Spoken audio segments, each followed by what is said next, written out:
Hey everyone! Before we dive in, don't forget to hit that subscribe button. Stories like this deserve to be shared.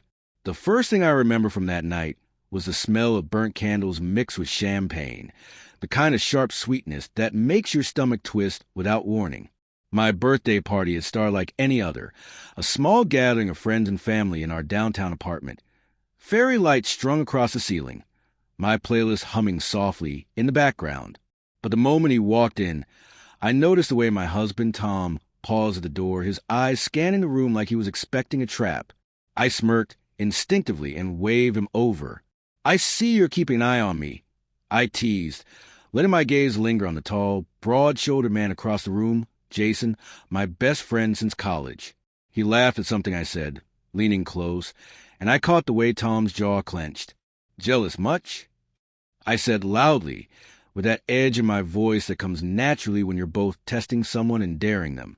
Everyone laughed lightly, but I could feel the tension behind my own joke. Tom forced a smile, nodded, and I saw the subtle tremor in his fingers as he reached for his drink. I wanted to tease him, to push him a little further. I had a strange thrill in seeing him unsettled, but beneath it, a cold knot twisted in my chest. I had been getting messages from Jason all week. Funny, innocent on the surface, but they left me burning after every read. The late-night calls I told Tom were just work. The texts I deleted with a swipe, as if he'd never exist, weighed heavy in my pocket.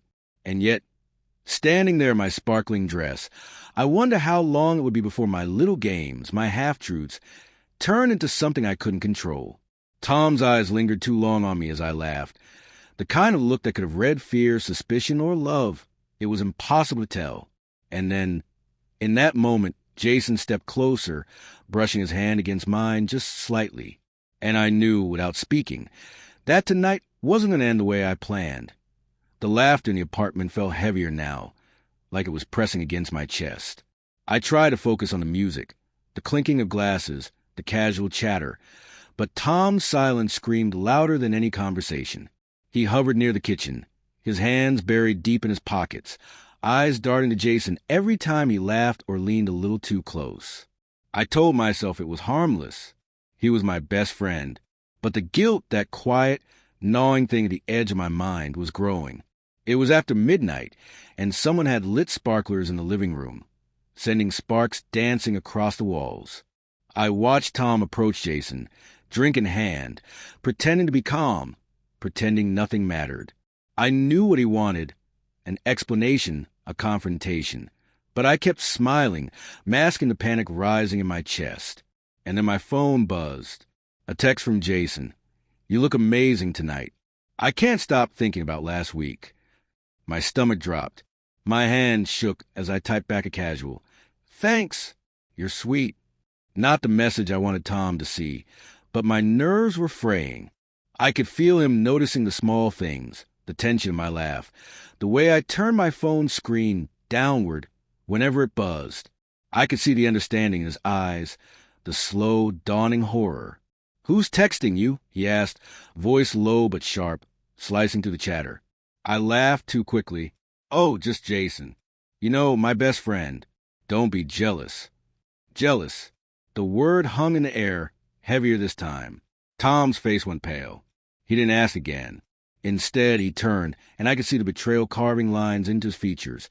Something final, something irreversible. And in that moment, I realized the games I'd been playing, the teasing, the half-truths, weren't just playful anymore. They were deadly. The party blurred around us. The music, the laughter, the sparkling lights. It all felt distant. And then someone whispered from the other side of the room, a hushed voice that made me freeze. "Did she just—" Tom's hand found mine, gripping it tightly. But this time, there was no warmth. Only weight. Only a question neither of us could answer. And in the chaos of celebration, I saw him, the man I loved, turn away, and I felt something inside me crack. I knew then that tonight would end with secrets revealed, hearts shattered, and choices we couldn't take back.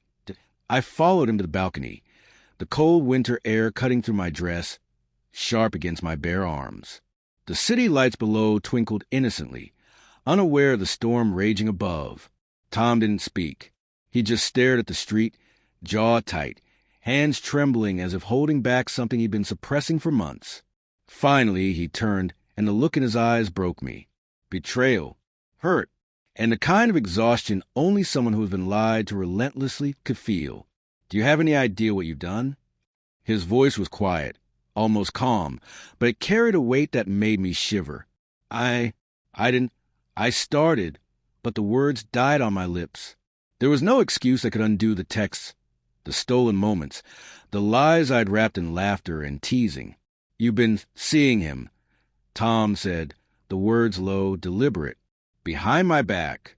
And I was too blind, too trusting, because I loved you, because I wanted to believe in us. It was like a knife twisting slowly. I wanted to apologize, to reach for him, but the truth had turned our world inside out. I watched the man I loved crumble under the weight of my deceit, and suddenly, the thought of holding him close felt like poison. I didn't mean for it to go this far. I whispered, my voice cracking. I didn't know how to stop. He shook his head. You never did. Not for me. Not for us. Then, with a finality that made the floor feel like it had dropped away beneath me, he let go of my hand. Not violently.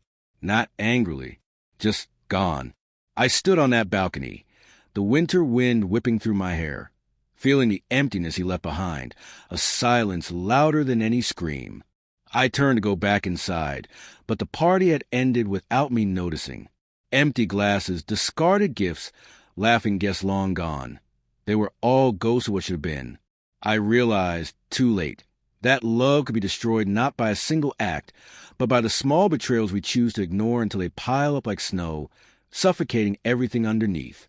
If you've ever been in a relationship where trust shattered in a single night, share your story below. And don't forget to subscribe. Sometimes hearing these stories helps us see the signs before it's too late.